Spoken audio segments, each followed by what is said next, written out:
आज हम Indigo chapter का लास्ट पार्ट कर रहे हैं। ये लास्ट वीडियो है इस चैप्टर की। इससे पहले की 3 वीडियो मैं अपलोड कर चुका हूँ। इसको देखने से पहले प्लीज वो जरूर देखें। अब कंटिन्यू करते हैं।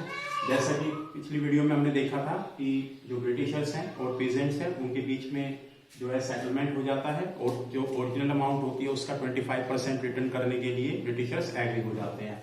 उसके आगे चलते हैं। जो गांधी जी बोलते हैं जो अमाउंट है 25% वो ज्यादा मैटर नहीं करती, पर जो विक्ट्री हुई पीजेंट्स की या शेयर क्रॉपर्स की वो ज्यादा मैटर कर रही थी। और जो रिफंड मिला ऐसा कभी नहीं हुआ ब्रिटिश हिस्ट्री में या इंडियन हिस्ट्री में। जब से ब्रिटिशर्स आए थे जब से कभी उन्होंने रिफंड दिया हो किसी भी चीज का, तो ये भी एक तरीके से विक्ट्री थी। और जो प्रेस्टीज थी ब्रिटिशर्स की वो बहुत ज्यादा डाउन हो गई थी इस इशू को लेकर के। उसके बाद जो पीजेंट्स हैं उनका फायदा हुआ, उनको अपने राइट्स के बारे में अवेयर हुए, अपने अधिकारों का पता चला, प्लस में वो अपने राइट्स जो है डिफेंड कर सकते थे। उसके बाद में करेज भी आया, साहस भी आया उनके अंदर। जो अभी तक डरे थे, सहमे हुए थे, गांधी जी के आने के बाद, ये इस एपिसोड होने के बाद में वो काफी उनके अंदर जो है करेज इन्फ्यूज हुआ। उसके बाद आफ्टर फ्यू इयर्स, कुछ सालों के बाद में होता क्या है, जो ब्रिटिश प्लांटर्स होते हैं वो लेफ्ट कर जाते हैं, चले जाते हैं, क्योंकि अब उनका वहां पे रहने का कोई भी पर्पस नहीं था। और जो एस्टेट होते हैं यानी जो बड़ी बड़ी जमीन होती है वो रिटर्न कर देते हैं, वापस कर देते हैं पीजेंट्स को, उन किसानों को। और शेयर क्रॉपिंग जो है इसी के साथ जो है डिसअपियर यानी कि फिनिश हो जाती है।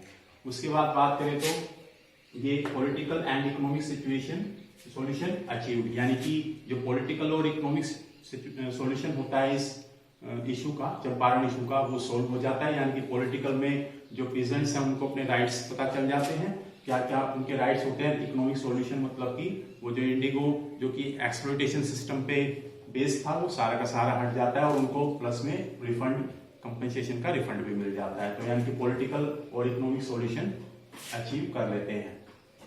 अगला, गांधी जी वहां पे रहते हैं तो देखते हैं Gandhi not satisfied cultural and social backwardness, यानी गांधी जी देखते हैं कि यहाँ पे पॉलिटिकल और इकोनॉमिक प्रॉब्लम्स के अलावा जो है कल्चरल और सोशल बैकवर्डनेस भी बहुत ज्यादा यहाँ पे है, तो उसको भी वो रिमूव करने की सोचते हैं।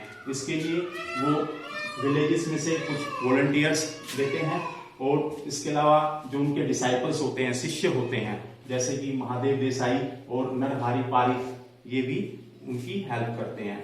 इसके अलावा इनकी वाइफ्स जो होती हैं और गांधी जी के जो सन हैं, लड़के जो होते हैं देवदास गांधी वो, और गांधी जी की जो वाइफ होती है कस्तूरबा गांधी, प्लस में बॉम्बे और पूना से भी बहुत से लोग आते हैं चंपारण, ये जो कल्चरल एंड सोशल बैकवर्डनेस होती है विलेजेस में उसको रिमूव करने के लिए और जो विलेजेस के पीपल हैं उनके लाइफ को अपलिफ्ट करने के लिए। इसके बाद जो प्राइमरी स्कूल यानी कि एजुकेशन पे फोकस करते हैं, इसके लिए 6 विलेजेस में जो है प्राइमरी स्कूल जो है ओपन किए जाते हैं। इसके अलावा वहाँ के जो पर्सनल लोगों को अवेयर किया जाता है, विलेजर्स को अवेयर किया जाता है पर्सनल हाइजीन के बारे में और कम्युनिटी सैनिटेशन के बारे में, मतलब कि साफ सफाई के बारे में। जैसे स्ट्रीट्स होती हैं, जो नालियां होती हैं, इनकी साफ सफाई और पर्सनल हाइजीन के बारे में। इसके बाद बात करते हैं वहाँ की जो विलेजेस में जो हेल्थ कंडीशंस थी वो भी बहुत ही वर्स्ट थी, बहुत बुरी थी, और उसमें बिल्कुल भी वहाँ पे डॉक्टर्स नहीं होते। एक डॉक्टर वॉलंटियर करते हैं, वो वहाँ पे 6 मंथ्स के लिए अपनी जो है सर्विस देते हैं। और जो मेजर मेडिसिन वहाँ पे जो यूज की जाती हैं वो की जाती है क्विनिन, कैस्टर ऑयल और सल्फर ऑइंटमेंट। क्विनिन जैसा हम जानते हैं कि मलेरिया के लिए यूज होती है और सल्फर ऑइंटमेंट जो कि स्किन रिलेटेड प्रॉब्लम्स के लिए यूज की जाती है, यानी कि उनको अब मेडिकल फैसिलिटी भी विलेजर्स को प्रोवाइड की जाने लगी। उसके बाद में गांधी जी ऐसा नहीं था कि चंपारण में थे तो आश्रम को, जो साबरमती आश्रम है बिल्कुल उससे लिंक उनका टूट गया था, वो चंपारण से ही जो है आश्रम को, अपने साबरमती आश्रम को सुपरवाइज कर रहे थे।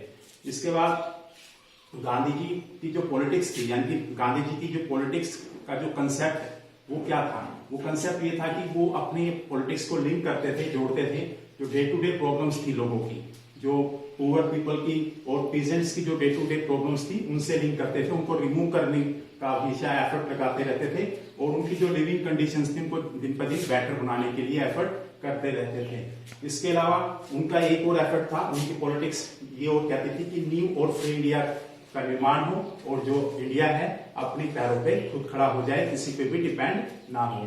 इसके बाद बात करते हैं चार्ल्स फियर एंड्रयूज की। ये जो थे इंग्लिश पैसिफिस्ट यानी कि शांति प्रिय आदमी थे, महात्मा गांधी जी की तरह ही ये नॉन वायलेंस में बिलीव करते थे। और इसके अलावा शुरू से ही चंपारण एपिसोड में इन इशू पे गांधी जी का साथ दे रहे थे। ये फेयरवेल यानी कि फिजी जाना होता है ना, फिजी नेशन जाना होता है और विदाई ले रहे होते हैं। इतने में जो गांधी जी के साथ जो लॉयर्स होते हैं, यानी कि जो वकील होते हैं, जो पीजेंट्स का केस लड़ रहे होते हैं, वो रिक्वेस्ट करते हैं चार्ल्स से कि प्लीज वापस स्टे करें और ब्रिटिशर्स के अगेंस्ट जो लड़ाई चल रही है उसमें उनकी हेल्प करें, स्टे करें, जो ब्रिटिशर्स के साथ फाइट चल रही है उसमें।